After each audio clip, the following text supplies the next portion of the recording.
generation MOOCs. And this is Eric Klopfer. And it's really my great pleasure to have invited him to come and speak.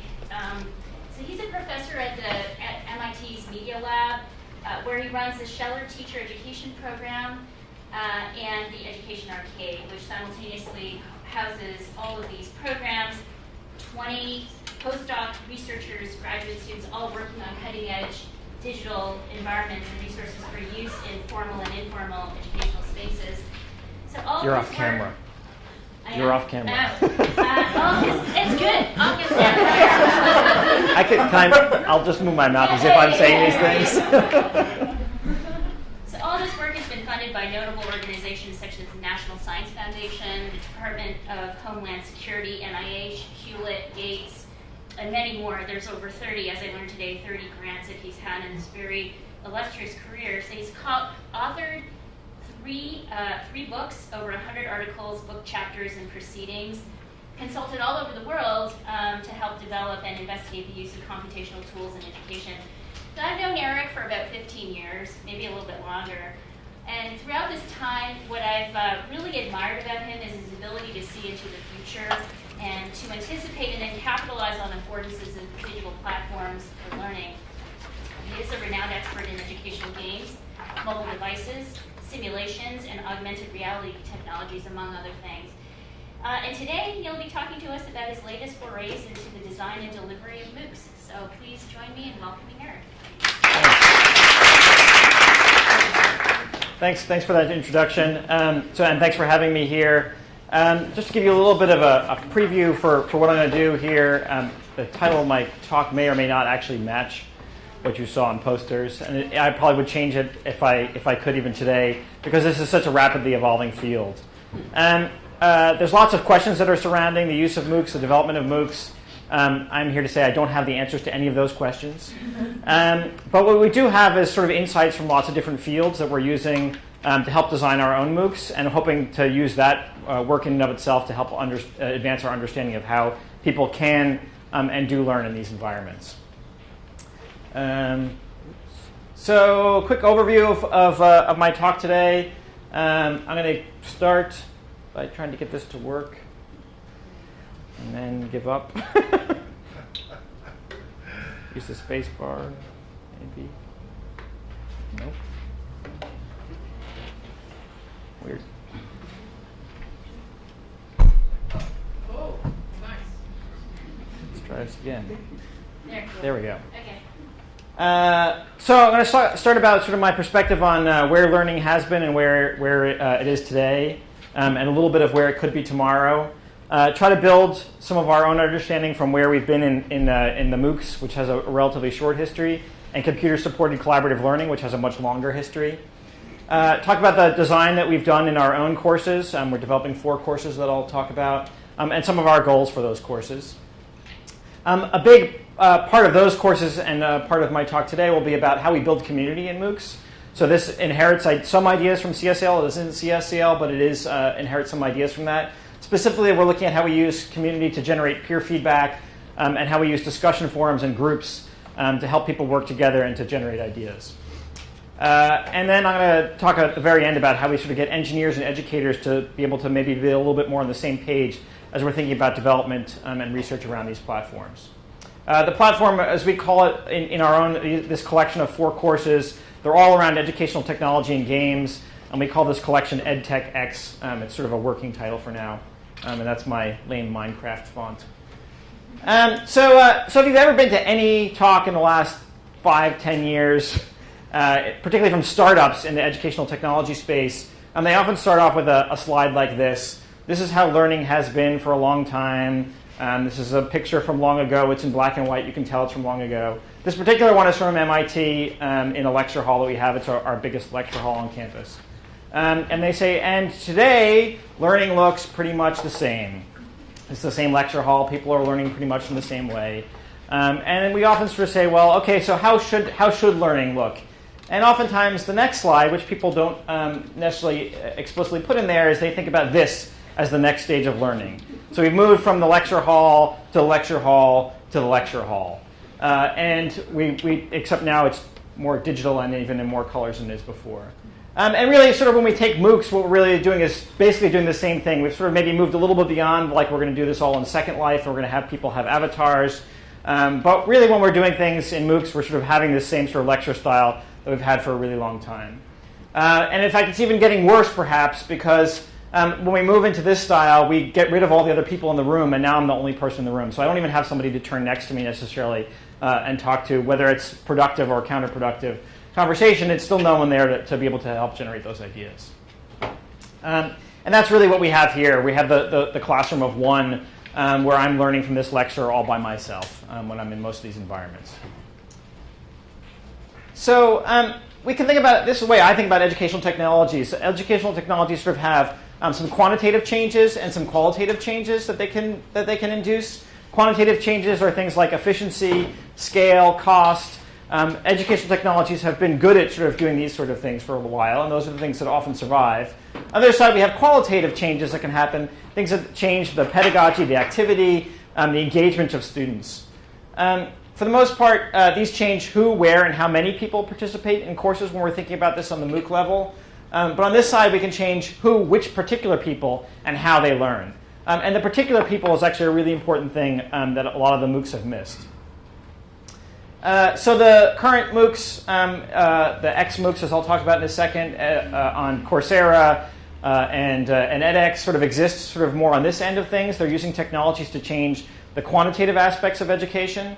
But we really want to be able to think about how we can move that much more in this way, and we can really change the qualitative aspects as well. These things are important, and if we look at a lot of the literature that's happened, or a lot of the press, I should say, that's happened around these things, they have gotten education to more people who perhaps couldn't have afforded it before. So these things shouldn't be ignored, but we shouldn't look at these as the only part of the educational technology advancements we're looking for. So getting onto that, so this is a map of all the people who have taken all the MIT X courses. The darker areas are places where there's been more people, and the lighter areas are where there's fewer people. And we can see that if we look at just the registrants, there's almost 1 million registrants when this was taken in February of this year. There's obviously a lot of them are in the United States, but we see things like in India and Brazil, there's a lot of people, and parts of Europe, China.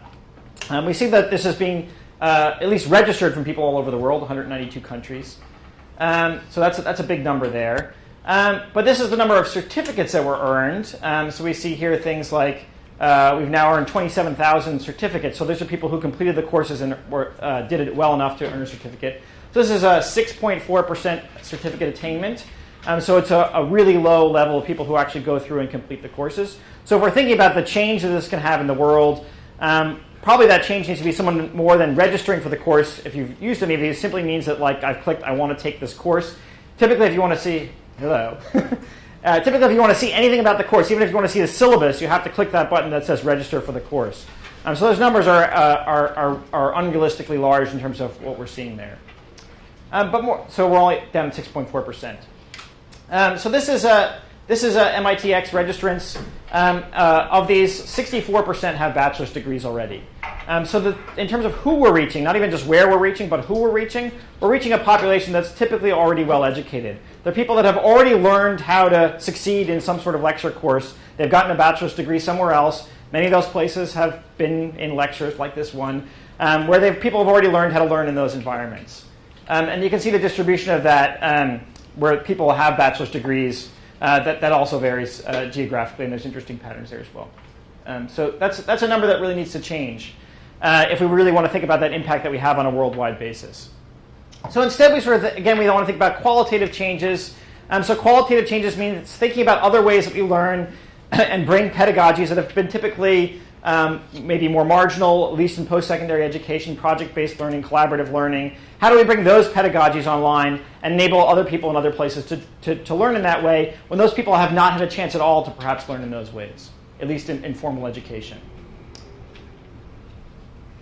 We also can think about ways, so that's bringing things from classroom instruction, but as we think about ways that people sort of interact and learn, maybe not in formal environments, online, we can think about other kinds of methodologies and pedagogies that we can bring. This is from World of Warcraft, a game where people are sort of working together to solve a particular problem at the same time. In this case, it happens to be killing something, but it still is working together to solve a problem. And that's an environment that sort of gives people a problem that they feel invested in. It gives them the tools they need to solve that problem. It gives them perhaps a challenge that's not immediately solvable, and then they ultimately work together to try to solve those problems. And those are exactly the kind of environments we want to create online. We see those also, so that was the actually playing of the game. For those of you who know World of Warcraft, around the literature around this, you may have heard of this website called the Elitist Jerks. This isn't from academics. This is from other people who play World of Warcraft. And it's a site where people go on to discuss lots of different ideas about play within the game. And again, it's a place where people have a central activity that's playing the game, but then they use these kinds of forums to discuss issues, plan strategies. You'll see participation in this varies widely. There are lots of people who read and fewer that write, a lot of like what we see in the rest of MOOC courses. So what we're trying to do in our courses is, so this is the listing for edX courses. You'll see that there is no listing for education on edX. There is one on Coursera. But we're trying to get a little bit of education into edX, and we mean that sort of literally. We're trying to get a line item in there, which we will have for our courses. But we're also trying to help some of our ideas that people have learned about the way people learn get into some of the courses in edX, which in a lot of cases is too rare. So one of the places we draw from to do this is from computer-supported collaborative learning. There's a rich history of computer-supported collaborative learning. I'm going to talk about how CSCL and different kinds of MOOCs contribute to our ideas. So that many of you probably know Knowledge Forum and its predecessor. I found a little old Mac picture there from Cecil. This sort of online learning environments, typically supporting in-person education. So this is online learning environments that people use to support in-classroom project-based learning. A rich history around this, rich literature around this, around the way we design these environments, the way that people use these environments, the way people structure classrooms around these environments. There's a good quote down here. It's about users taking responsibility for their own learning, which is a really important thing, that they need to be able to be accountable for their own learning and help other people learn as well. So literature goes back at least 20 years. CSCL locates learning and meaning carried out in the social world rather than in individuals' heads. This is really important to think about as we think about the way that typical MOOCs are designed, where it's an individual that's learning in an environment by themselves. Maybe you go to the forums for some help or something like that, but it's typically thought of as an individual learning by themselves. But learning is social, and we really need to be able to design online learning environments that take into account that learning can and should be social. So I've defined sort of did you get that? I've defined 4 different aspects that I'll talk about for these different kinds of MOOCs and CSCL. The locus of activity, the activity itself, the structure of the activity, and the goals. So for the locus of activity in CSCL, it's typically a centralized space for collaboration, but it's around a face-to-face class. It's around a personal face-to-face learning experience. The activity centers on computer activities and knowledge building in a community, and also collaborative projects. So even the things that you're doing are with other people, as well as talking about those projects online. The structure is often by the teacher, and that's been a challenge for CSCLs, thinking about how you train teachers to be able to support computer-supported collaborative learning in their classes. But it does allow some flexibility for how students approach a particular design, and for how teachers do, for that matter. And the goals are to build knowledge as a community, sometimes with projects as a result. So what CSCL is not. It is simply not true that posting of content such as slides, text, or videos makes for compelling instruction. Such content may provide important resources for students, just as textbooks always have, but they can only be effective within a larger motivational interactive context. Thank you. And it's really important that we think about the way these MOOCs are used, and in fact a lot of the MOOCs today I think could be really beneficial tools. I don't want to sort of diss the way that we've thought about the current design of MOOCs, but the way that they fit into an overall learning environment really needs to be questioned. If we think about them more in a hybrid environment where the MOOC sort of replaces the textbook, we can think about that as perhaps a really important potential tool in learning. If we think about them as an isolated learning environment all by themselves, then really they may not be sufficient in supporting that kind of learning. So we think about MOOCs past. So really, when people think about MOOCs, this is not what they think about. But this is where the origin of MOOCs came from. They're called connectivist MOOCs. Some of you may know this history, but I'll sort of give a brief overview for those of you that don't. But the idea in these kinds of MOOCs was that it was not a centralized delivery platform, but rather this is a map of all the collective platforms that were used. Everything from kind of casual social tools like Google Groups and Flickr to more sort of centralized sort of curriculum areas, But the idea is to not have a single person in control of a course, but the community takes control of the course, the community posts resources, uses resources, and ultimately the course kind of grows organically. This is the Siemens and Downs course from 2008 is probably the most famous initial example of that, and they've continued to do work in this space as well. Again, sort of looking at these same aspects here, and this is sort of a map of what goes on in one of those courses. They're using blogs, they're using wikis, they're using lots of different social tools to connect their learning environment and build it and let it grow organically. So it's very much decentralized resources from around the web. You may have a single resource that sort of kicks this off or gives the idea or the initial structure, but from there the community leads the whole course itself. It's a lot about networking between individuals and community development. So the development of that community itself is kind of one of the goals. It's structured, very much individualized. People can participate in whatever aspects they like, wherever they want, however they want. And the goals are really to complete a project or simply to build knowledge or even just build your network. That aspect of the course building itself is one of the goals. So these are the MOOCs we're typically familiar with. These have a much shorter history. These only go back a few years. These are known as the X-MOOCs.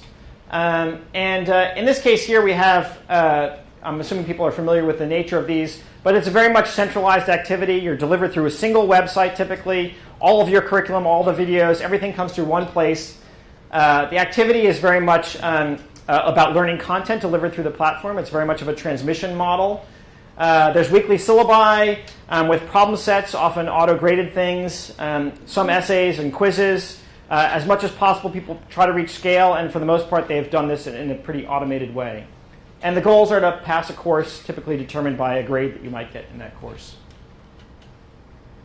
I will say that those goals are a little bit hazy, and the MOOCs platforms themselves are starting to realize some of this. I can't remember whether this is from edX or Coursera, but now when you sign up, it asks you to tell you your goals. I'm strongly committed to mastering the course materials, learning the course materials mainly by watching the lectures, or none of the above, I'm just checking it out.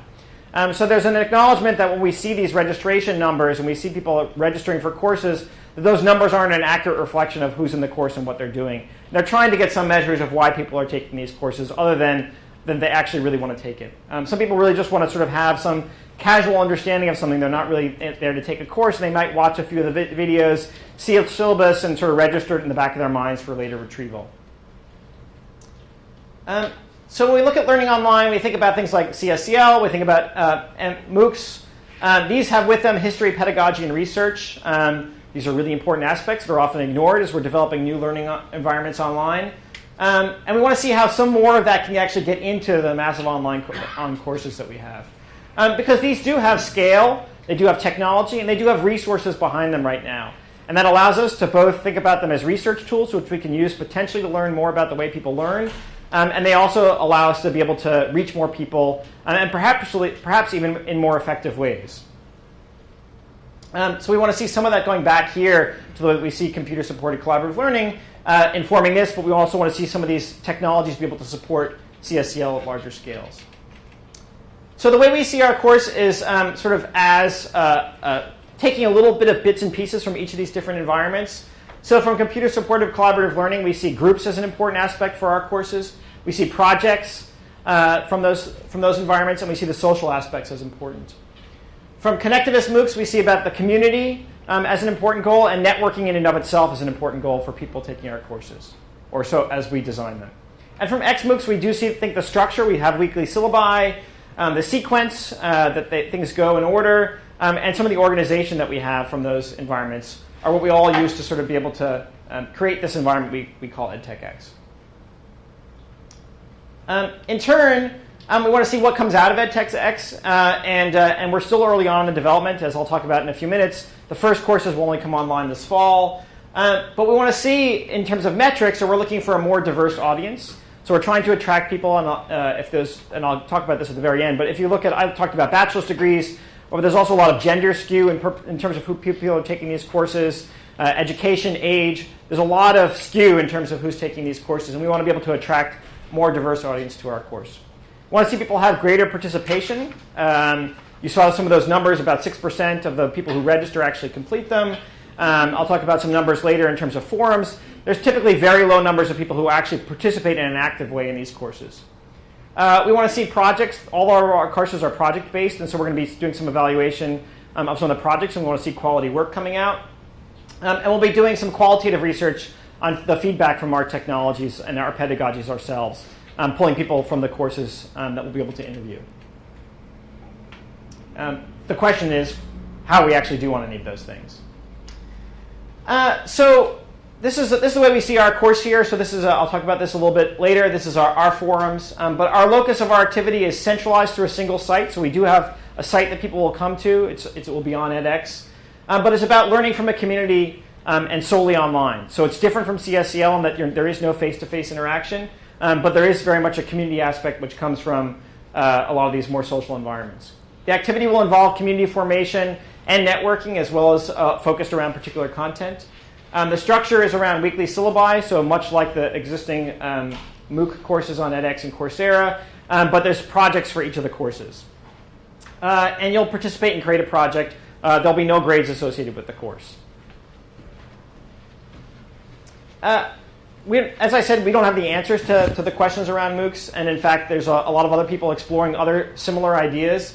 I just kind of wanted to put a little bit of, talk about some of our nearest neighbors in this space, literally and figuratively. So this is Learning Creative Learning that Mitch Resnick and Natalie Rusk are running, and Philip Schmidt at MIT. They're not using the edX platform for delivering this. They're using P2PU, which Philip helped create. Peer-to-Peer University, which is a website for creating sort of small courses which you can deliver to friends and whoever wants to take those courses. Everyone has expertise, connecting and sharing and feedback. These are their mottos for their site here. And it's a course that's going on right now. There are weekly lectures that you can get access to, but a lot of it is community-driven, project-based learning that they're trying to create within this community.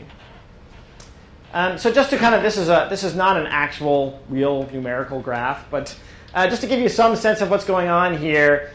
So if these are the locus of activity goals, structure, and activity, which I described as my 4 aspects for each of these different environments here. So we have connectivist MOOCs here, which are very loosely structured, which are way out here on the outer ends. We have the typical X MOOCs here in the middle, much more structured, having much more goals, much more centralized locus, a more limited range of activities. When I think about my course and Mitch's course as somewhere sort of floating around in this space here. This is a Learning Creative Learning over here. This is my suite of courses over here. Again, the specifics aren't important, but just to say that this is a large space that we could explore with lots of different investigations in different dimensions, thinking about how we change the locus to be more distributed, how we change the activities to be more interesting and more diverse, how we might have more or less structure. And I do think that we need to think about a lot of different kinds of courses that we can use to fill this space and learn about these different aspects here. So the 4 courses that we're developing, we'll have 2 that are launching in the fall of this year and 2 in the spring of next year. Each of them are only 6 weeks long. They're not traditional semester-long courses. The first is Design and Development of Educational Technology, Design and Development of Games. Those will launch in the fall. We have Design and Development of Educational Games and Implementation and Evaluation of Educational Technology. There's different kinds of clusters that people can take. So in fact, these 2 feed nicely into this one on designing educational games. But Design and Development of Educational Technology pairs well with this Implementation and Evaluation, sort of thinking of them as an intro to ed tech course together. Each one of them has a project, which I'll talk about in a minute, as well as video. There's community aspects and engagement. And each one of these aspects, we've thought about a particular pedagogical goal that we're trying here. So for video, we think about situated video. So it's video always in some context. We don't have typically lectures. The games course has a little bit of lectures in front of a room, but the rest have no lectures in front of a room. It's interview style, it's documentary style video set in real context with real people around the community. We also want to show that the community is the place where knowledge exists, not in a single person's head. So it's not all me delivering content. I happen to be one of the 3 hosts that we have for the course or courses, but even I'm sort of just a host within this, and I'm sort of helping to interview people and help people share their knowledge from the community. Each one is project-based, so that's the kind of our metric for completing the course, is if you complete the project, that's the thing that you can show to somebody else to say, here, I did something that's valuable, I have a project that I can show to you. That's what we want to sort of have as the indication of completion. We're trying really hard to develop community around these. This is one of the hardest things in these courses, is to develop community and to have the community support each other. And ultimately leave with work that's personally meaningful and make the experience personally meaningful for them. So, starting with video. I gave a mock version of this talk to my lab, and I showed the next slide, which is some of the video that we have from our course. And they said, you should really show that with respect to some video that exists already in some of the edX courses, and you should pull that into your talk. And I went to go do that, and I realized I actually don't need a moving video to do that. I can do that with a still screen, because this is a video that's in one of the edX courses, and the only thing you'll see for about 5 minutes is this guy's head here and this same exact outline here. You'll hear some audio, but nothing on the screen will move unless you look really, really closely. And that's fairly typical of what people are doing in videos. Now, there are some people, if you look around, there are some people starting to do some more interesting things with video other than this. And it's not that this is a bad course. This is actually one of the better courses at MIT. It's a course a lot of people are interested in, but it's really not taking advantage of anything that's going on in this medium here. And it's really, we might think about it where it sits in the educational sphere of utility. It might be something that might be more as a supplemental activity. It's something that's more like a textbook than anything else. It's not really a learning environment, as I would think about it. You do actually get the Blackboard. There's no more Blackboard. You have tablet drawing instead, which is that's the one time you'll see things move, is you'll see things appear on the tablet as they're written. So what we're trying to show in our videos is that learning is situated so that people sort of learn within particular environments that have particular affordances. Knowledge is community driven. Again, the fact that we're not just looking at one person's knowledge and how they share that. People come and go within various parts of the courses. And the experts apply knowledge in dynamic ways. We want to talk about how teams work together and how that knowledge is applied and not just acquired. So I'm going to show this video, but we've actually taken all the dialogue out because I'm going to talk over it to talk about some of the design aspects for the video. And hopefully this works. There is music at the beginning. I'll let you hear the music.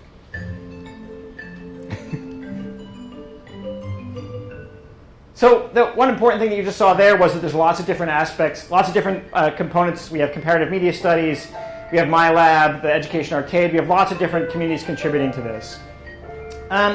We're trying to show, this is from the Education Intro to Game Design.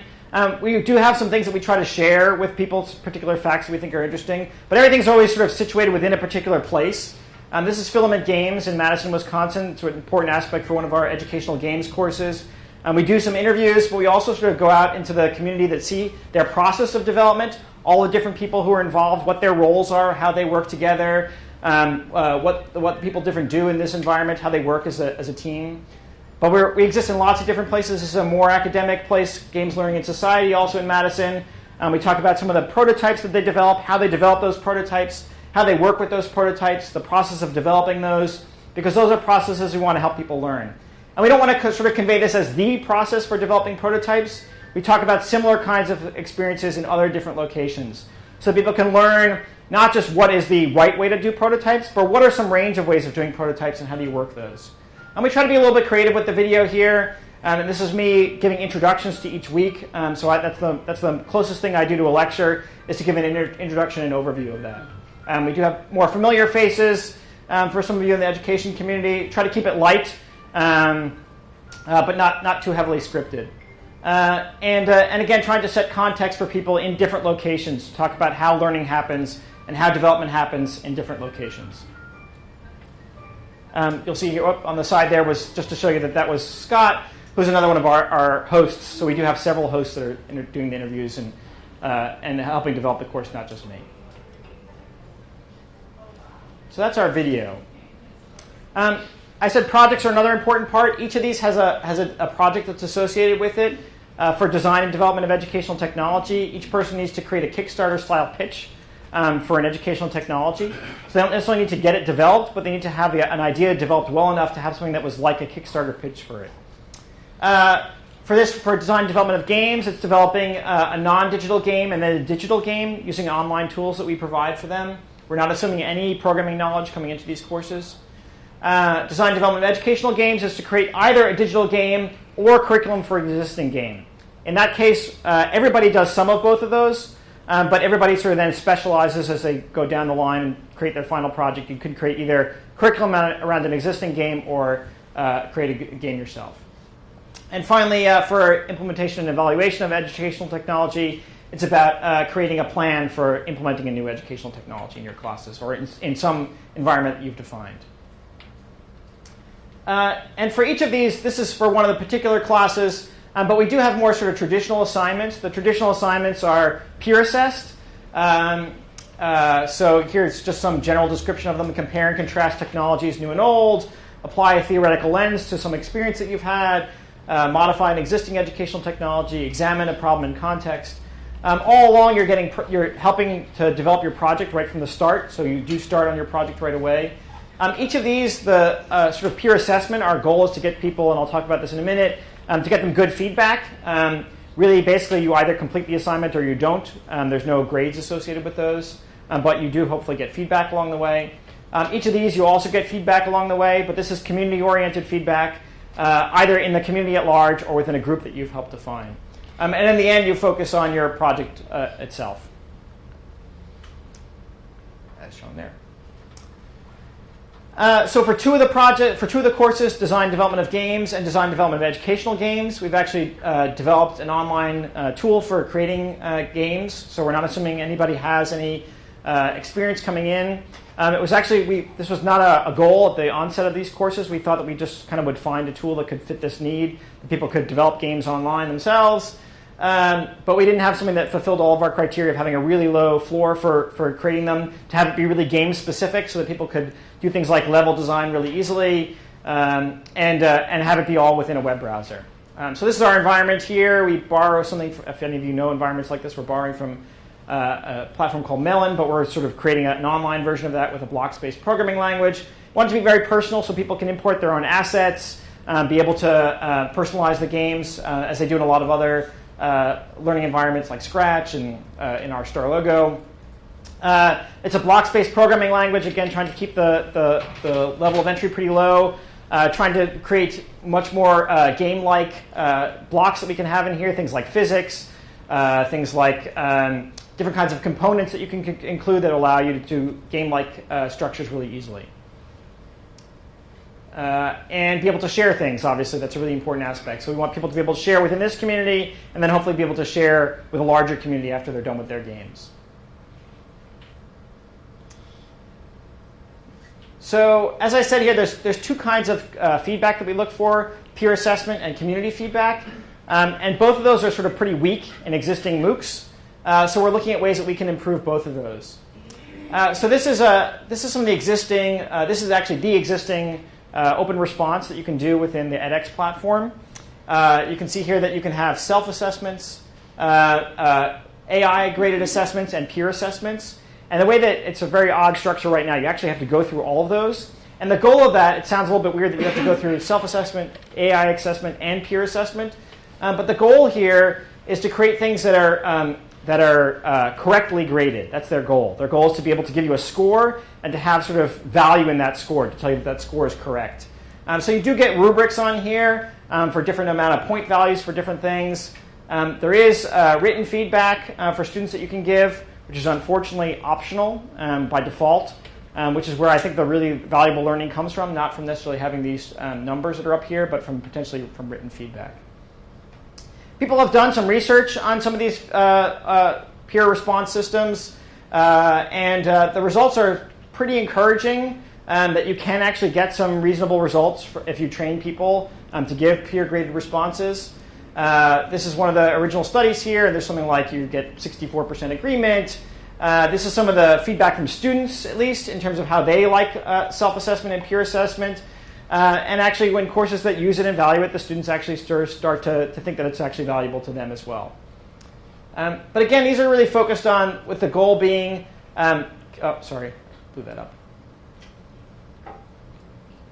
The goal here is, again, thinking about ways that you can get people to get the right grade. There's an idea that there's a correct grade for someone's paper or someone's problem, and you want to be able to use the community to be able to get the right grade for that. There's a famous essay that was published last year called Peer Grading Can't Work, basically describing why in these communities that peer grading is not a possible solution, despite some of the evidence that shows that peer grading actually was enjoyed by people and valued by people and can actually get things that are reasonably accurate. So people have been working on sort of aspects that they think are really important for how you actually get peer grading to work, because it's not that it necessarily works in all cases, but you need to think about what the criteria are. So this is Debbie Morrison, who's written a lot about, blogged a lot about the way that we develop some of these courses. And these are her set of criteria for these things. So people should be at similar skill levels. There should be low stakes. You can't grant credit. People need to be mature and self-directed. They need to navigate within a networked setting to know how to work within these environments. And they need to have a set of communication skills. Someone here at Penn, maybe you guys know him, Ben Wiggins, developed a set of other criteria for his own particular course that he wrote in response to that peer grading can't work, where these are the things that he asks his students to do: identify the argument, identify the evidence, what makes the person's essay persuasive, how can it be stronger, provide some feedback, and rate simply as unsatisfactory, satisfactory, or accomplished. I think that's actually a really good way of thinking about it, that you basically either didn't do it, you did do it, or you did it really well. And that's kind of a nice rubric for that I think gets people thinking about those different aspects, because you do want people's feedback to be structured.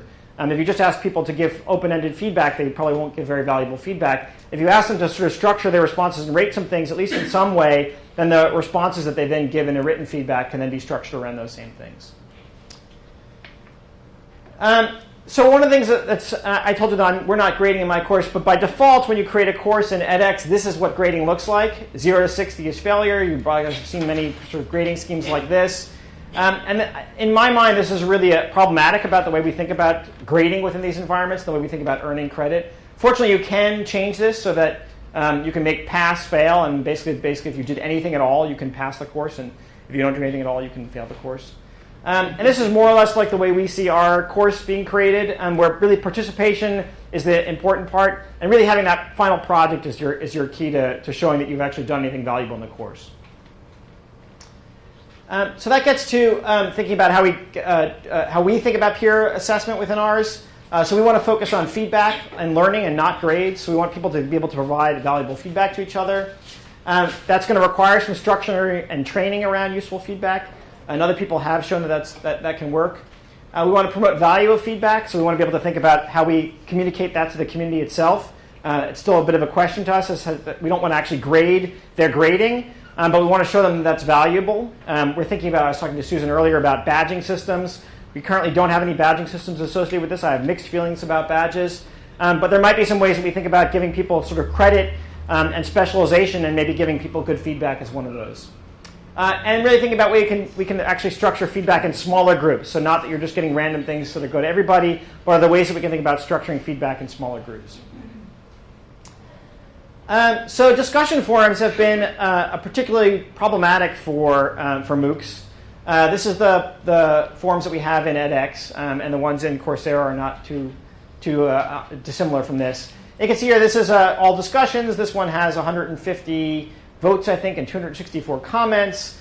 And these happen typically very fast. You get people commenting on these things very quickly. And so actually following these and participating in them, it can be really challenging for people.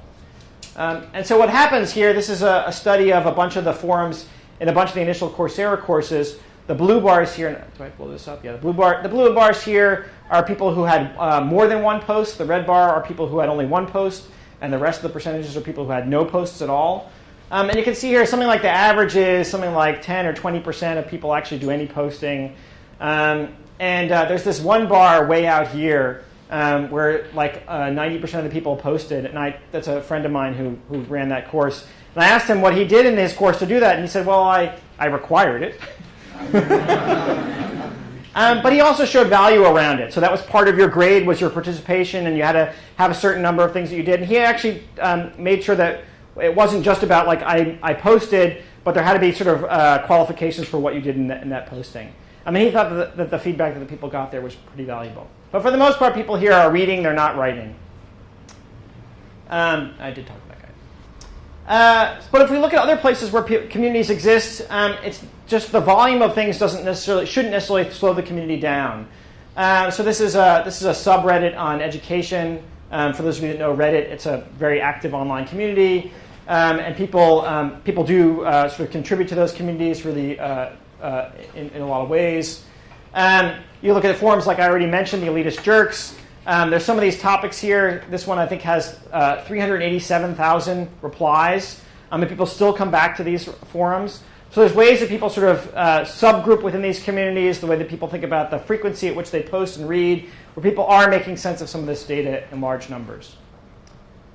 So we're thinking about these different designs, and I won't go into too many details on these things, but we're thinking about things like how you have people vote so that things can rise up to the top where people are finding it more valuable. You can see those votes here. Tags, different organizational techniques that people use. So typically people just post things in these threads, and then trying to find the thing that I wanted in that thread either means doing an open-ended search or trying to sort of move through these different lines. Tags are something that people find really valuable if people can use them well. It's also sort of developing a personal identity within each of these environments. That's something that's been really absent from Coursera and from edX, is developing any sort of sense of who you are within this and be able to share that identity with other people. So these are some of the things that you get to do here. You can have your friends and your messages all sort of correlated here. You can have your own activity. People can see your activity. You can develop a reputation within that community. And I think that's really important for how communities ultimately develop, is sort of having people sort of have some investment in their own identity within that community and having other people have access to pieces of that identity. The other thing we're doing is using things like ideas from Stack Overflow. For those of you who are in the technical community, you probably know Stack Overflow. It's a really popular community for people asking technical questions and getting answers to those technical questions. People do ask questions. You can get answers.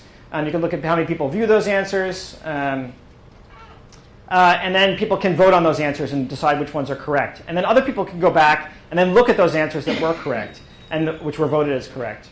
So this is our version of that we're integrating into our course, where people can ask questions, have answers, vote on answers, etc. And we separate this from the discussion forums. The discussion forums are really for helping people generate ideas, review each other's work. If you really have a question that needs an answer, it can go in here in a much more structured way. So this gets to CSCL, and thanks again. So CSCL stresses collaboration among the students. It's not simply reacting to posts in isolation. And the learning takes place through interactions among students, and students learn by expressing their questions, pursuing lines of inquiry together, teaching each other and seeing how each other learn. So we're really trying to think about ways that we can create that within this community as well. And I think that's our idea here, is to sort of help create smaller communities. It's really hard to think about how you have that happen in a group of 500, 5,000, or 50,000 people. So this isn't the first quest into having groups work together in MOOCs. This is one that happened last year, and this is the headline that followed that, which was online classes on how to teach online classes goes laughably awry. So we don't want that to happen in our classes. This was a course, I think it was at Georgia Tech, if I'm not mistaken. And the idea was it was a course about MOOCs. And the punchline here was that they tried to have people work together in groups, and what you did was fill in your information in a big Google spreadsheet, and then you could use the Google spreadsheet to find other people who were like you. But they didn't realize that Google spreadsheets have a limit of 50 simultaneous editors.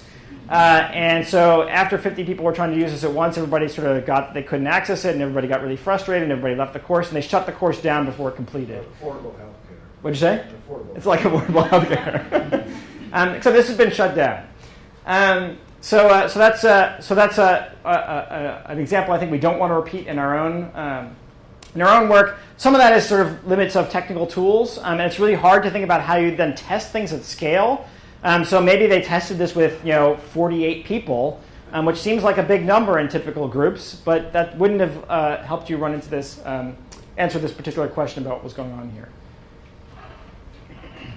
But you can also see other places where groups exist. This is Facebook groups. People do sort of create these groups that exist with dozens, hundreds, sometimes thousands of people working together on different issues or just sharing ideas with each other. So we want to think about how we can inherit some of the ideas from these groups, which are at least effective in some cases.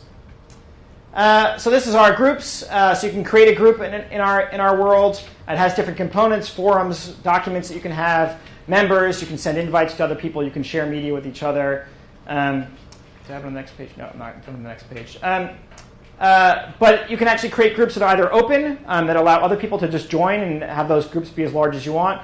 You can create private groups where you can have groups that are just a smaller number of people. You can close groups if they get too large. So we really want to have the groups be a little bit more organic, and people can exist in multiple groups. So you might have a group of teachers if you're coming in as a teacher and want to be able to communicate with those people. But you might also have a project group where you're working with just 3 or 4 or 5 other people, and you might make that group private and be able to share things only with them. Each of those groups have different kinds of tools that they can use to share things. So where we sort of see this going in the future, we have a couple different things that we're exploring. So one of these is 2 of these courses are being combined into an introductory course that we're creating for a master's degree program that we're trying to create at MIT in learning sciences and technology. Those 2 courses will be combined and offered online with face-to-face components as well, or synchronous components rather. So students will actually be taking these courses from afar, but there'll be MOOC components as well as synchronous components with each other and with people who are physically in a classroom with us. I do want to say that educators can learn. I talked about sort of the kind of flow in different directions. So this is I think the most recent version of Knowledge Form. And you can see here that while Knowledge Form sort of has a really interesting pedagogy that underlies it, its technology certainly now is a little bit dated, but even at the time, sort of we can look at sort of good examples of HCI and see some of those are not present here.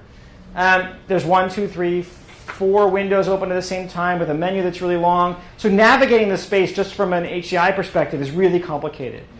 So we need to think about ways that sort of people work together to sort of help develop technologies that are more effective for people.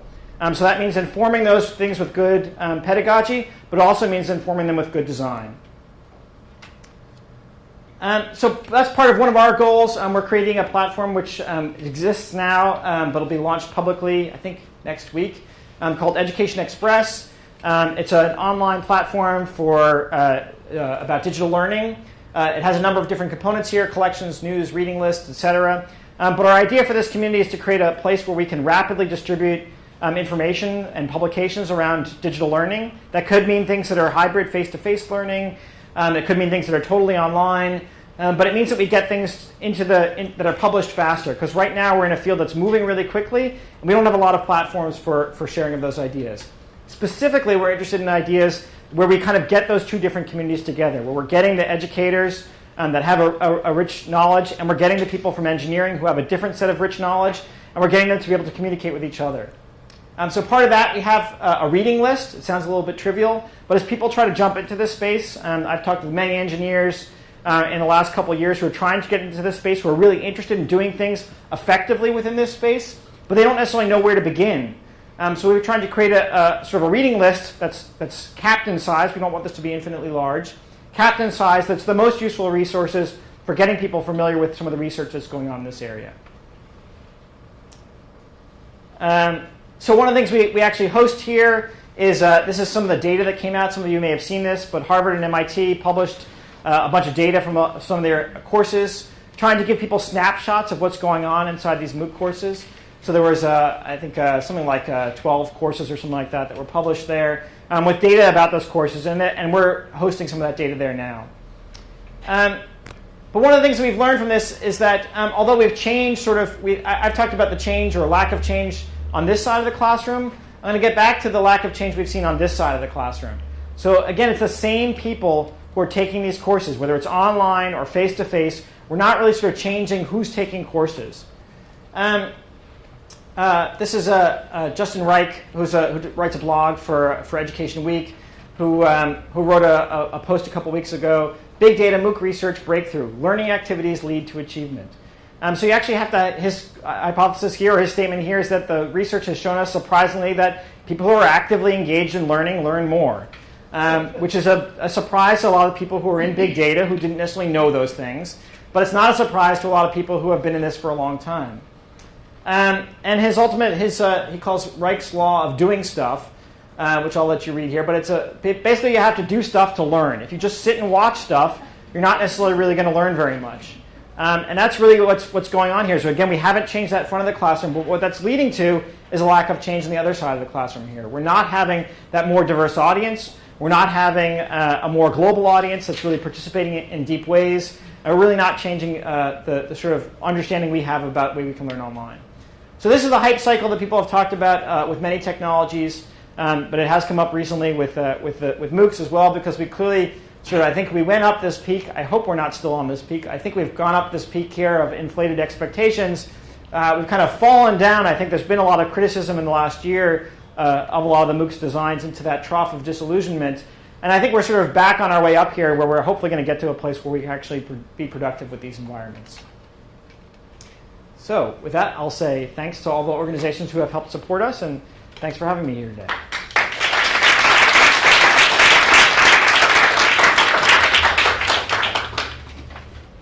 Yes? Your budget. For the 4 courses, what's the average for each in terms of the production costs? I'm going to question whether I should pull one piece out or not. So the game development tool eats up a lot of that budget in and of itself. So I'm going to pull that aside for a second and say if we didn't have the game development tool as part of our budget is about $100,000 a course. Jeez. Hear that again? That includes other additional new technology development. So we are the platform that I mentioned that we're trying to get forums going on, that uses WordPress as its basis, but we're doing a lot of modification of that. So hopefully, if I did my next 4 courses, that might be another way of thinking about it. If I did my next 4 courses, what would I need to budget for my next 4 courses now that that technology's developed? I would still guess from scratch, it may be half that, maybe $50,000 a course, but I don't think a lot less than that. Still more than we get it. Our video production is more expensive than putting somebody at the front of the room. Having one person at the front of the room giving lectures is a relatively cheap way to do video. To get that sort of sense of a community and be able to go and do that, definitely has resources for camera people going out into the field and recording that, figuring out ways you edit that together that's not scripted. So thinking about the editing process that goes into that is fairly intensive. So I don't think it's, at least using our styles, we'd probably get half that, but I think getting a lot less than that would be a challenge. Yep. So I'm no techie, but I was attracted to MOOCs from the beginning because of the opportunity for democratization of education. And you've said several times, and we know from studies here at Penn, University of Michigan, your own studies, that we're reaching the same people. We're not reaching a diverse audience. It seems to me you have an assumption here about that if we improve the pedagogy and the way you're doing it makes a lot of sense, that somehow we'll overcome that. But I wonder what kind of research is being done on the attritters and on people who don't show up in the first place. It seems to me we have a lot to learn from that. I noticed, I just say one more thing, Yeah, I sure. noticed in one of your early slides that when you showed just 6% have a complete, 6.4% of a completion of a certificate, that Spain stood out there. Spain, there are a lot of people in Spain who got that certificate compared to others. So what are we learning from the Spanish? Sure. So I'll give my Spanish hypothesis last. Okay. I think you're really right about what we learned very little from. It's very hard to know about the people who don't show up at all, and we're not learning enough about the people who leave the courses. I was talking to Susan earlier today. Mark Gusdile, who I know gave a talk earlier in this series, had a blog post this morning pointing to a Financial Times article about big data. And it's exactly about, his point is exactly about that. We're not, and someone in there as well, is we're not learning about the stuff we don't know anything about. We're getting these very selected samples that we can learn things from. So it's really hard to learn things about the people who don't show up at all. We're starting to get some things in terms of like exit interviews from people who were in the course and either didn't participate or left or actively left for some reason. Those people we can start to learn something from. The challenge of learning from the people who don't even show up, I think, is one that I don't know how to solve, but is a really important one to be able to face. We might be able to look at how we might, if we are successful in attracting a larger audience, we might be able to sort of help understand why those people weren't attracted to other courses, maybe doing some things like that. But it's a really important and challenging question to answer. So my hypothesis about Spain is that Spain has a well-educated but vastly underemployed workforce right now. So those are great criteria for people taking courses. So they have the education they need in order to be able to get into these courses, and they have the time that they need to be able to take these courses, and also a motivation for trying to advance their technical skills even further. A lot of these are the MIT X courses, there's a lot of technical courses there, so thinking about how that might help you get a leg up is I think why we're seeing a lot of people from there taking those courses. Yep. I was very, impressed about kind of thinking of enhancing the social component discussion forums, and you showed some examples from other communities, gaming communities, other online communities where people kind of participate. But lo and behold, most of the studies have shown in these massive online communities that it's 5% of the people who Yep. generate 95% Yep. of the content. So how do you change? I think you can kind of change. I don't know how you want to describe this relationship, but it's kind of protrude across all different types of. Maybe there's something about the size. If you have 20,000 people, that Yeah. just doesn't lend itself. So, and there were two different studies that were published in terms of size of course and rate of participation. One showed no correlation, one showed a negative correlation. So the larger the course, the smaller percentage of people who participated. But so I think it gets back to trying to create effective groups. So people, when you're one voice within 20,000 or 50,000, it's really hard to think about how your voice makes a difference. There's also another study about the super posters. I don't know if you've seen this one, but the people who post like 50 or more times within a course, and they make up sort of a large volume of the posts within there. So even if when you look at rates of participation, that may not be telling the full story. But I think being able to work effectively within those groups and figuring out how to create those will be really important, because it means your voice is one among a few as opposed to one among many. But it's still a question of how you create those groups. We're either going to let those groups form organically. We have two other tools that we're exploring as well to help people sort of create those groups themselves. Google spreadsheets are not one of them. But that idea of the Google spreadsheet was the right idea, I think. The technical details were wrong. But the idea of helping people sort of, it happens in lots of online services. When you look at dating services, are doing it effectively, matching people up. And I know there's some work, I think, at Georgia Tech around matching people within groups. So there are ways that we can think about to improve that matching and getting people to work more effectively in those groups. And that may be not unlike dating, or maybe even like dating, where you're trying to find people sometimes with complementary skills and sometimes with similar skills. Yep. So how do you decide whether a course is a MOOC? Does it have the potential to reach a massive number, or it actually reaches a massive? How do you? I don't quite get the definition yet. So the definition is, I think they can scale somewhat independently of the personnel behind the course. And that's not completely independently, because some of these courses, a lot of the better ones, do employ some TAs to be able to look through the forums and try to rate things up and answer some of the questions. So it doesn't scale totally independently of the number of people that are in the course, but it scales somewhat independently of the number of people. There's a loose correlation between size of course and personnel that are behind the course. That's why one of the ones that have been totally automated, where maybe there's some people answering some questions in the forum, but they're mostly auto-graded, everything. Those really fit that definition. I think as you start getting into some of that more personnel involved, it's how that scaling works is still, I think, somewhat of a question. But it does at least scale somewhat independently of the number of people in the course. Yep. What are your mixed thoughts on badges? So that's a different talk. But so I think I remember reading a few years ago Rich Halverson and Alan Collins' book about educational technology. I can't remember if they used the word badges, but they used this idea of certification in sort of like this more granular level. And I was really excited about that idea, because I think we think about, particularly at the secondary school level now, we have this certification. Basically, it's at the degree level. You got your high school degree or you didn't. And I think there'd be a lot of benefit for kids themselves seeing some of that more sort of achievement at sort of more smaller scale, and actually having a more diverse set of things that they could go and seek their achievements in. But what that ultimately has come to mean, I think, in most of the online learning environments, and even within the space of learning, are these sort of really, really micro-level achievements. So instead of, like we were talking about things earlier, like that I've learned HTML and I've made a web page, or I've learned t-tests and we're able to apply those in some context, it's more like I logged into the website 3 times. I clicked on 5 pages. When I do give a talk on this, I have a slide that I took from, there was an article in the New York Times, I think about a year and a half or so ago, about badges and gamification.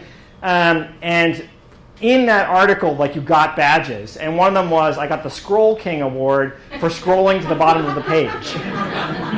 And this, I think it's really, not only is it not productive, I think it's counterproductive.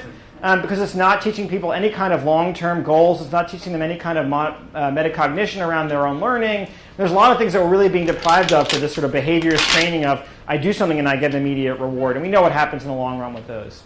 So I think if we can push things more towards the idea of we're going to give badges for some sort of significant, somewhat larger accomplishment that's smaller than a course, I think that has a lot of value, and I'd like to see something in that. And I do think that having the idea that I can be specialized even within a course is a really valuable thing. As I mentioned, maybe it's people that really like to give a lot of feedback. That's a really valuable thing, and I'd like to give some recognition for that.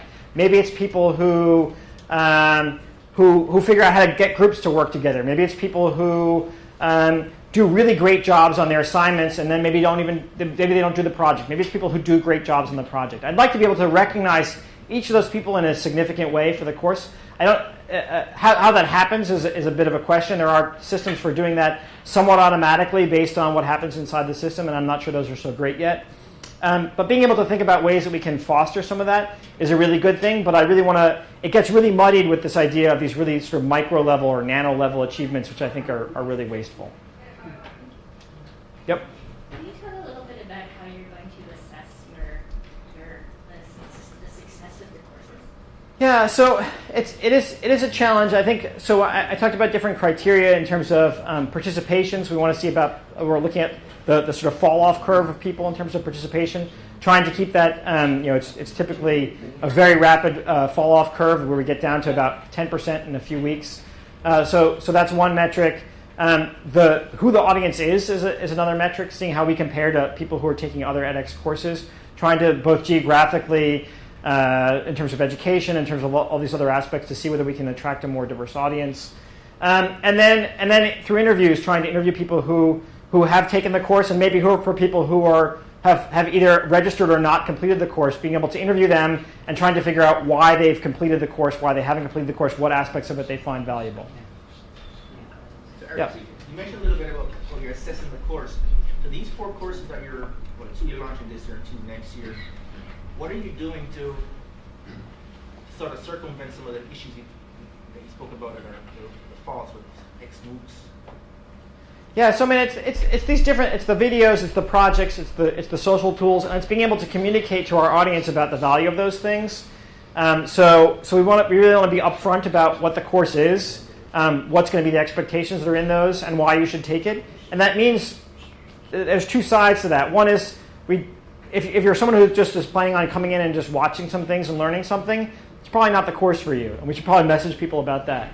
But for other people who have been turned off by other courses where it's just about sort of doing problem sets and learning from videos, we want to be able to find those people and be able to get the message to them. So we're going to have to do some of our own PR that's not through the edX machine, where we can actually hopefully get the word out to those people. And some of that will be through teacher networks, because some of the courses we imagine will be, so the games course and the educational games course, we imagine we'll get people at the secondary school level, kids, as well as teachers who are interested in those things. Some business networks, we think that people are interested who are interested in educational technology. There's a huge industry now in educational technology startups that we'd really like to reach, because most of those people are coming from engineering backgrounds and not from education backgrounds. So those are other communities we want to make sure we can reach. Yep. Did you think of integrating in your newly designed platform social networks, like allowing people to log in with their Facebook accounts or LinkedIn accounts so they can find their friends who they can relate to throughout their learning journey, and helps them persist in the... That's a good question, and it's problematic right now. So right now you have to log in with your edX credentials, and that's how you get into ours. Ours is just we'll have an edX entryway where we host all of our static content, like our videos, and then that will get you into that same login. Will get you into our other site where we have all our community aspects. We can allow people into that other community with their LinkedIn or their Google or their Facebook accounts, We can also let them post out from the course into those places, even if it's a different login. And we have to have some discussions with edX around how they feel about those things. There's advantages and disadvantages to that. We already know that people are creating Facebook groups based around most of the popular MOOC courses. And so they are sort of doing this integration, but it means having to find those people outside of that network again, which seems like an unnecessary step. So I think it's a place where we want to explore. I'm not sure what we'll do in this first iteration.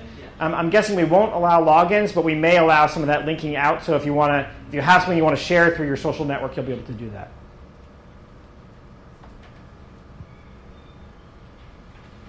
Any other questions? Okay, well, Great, thanks.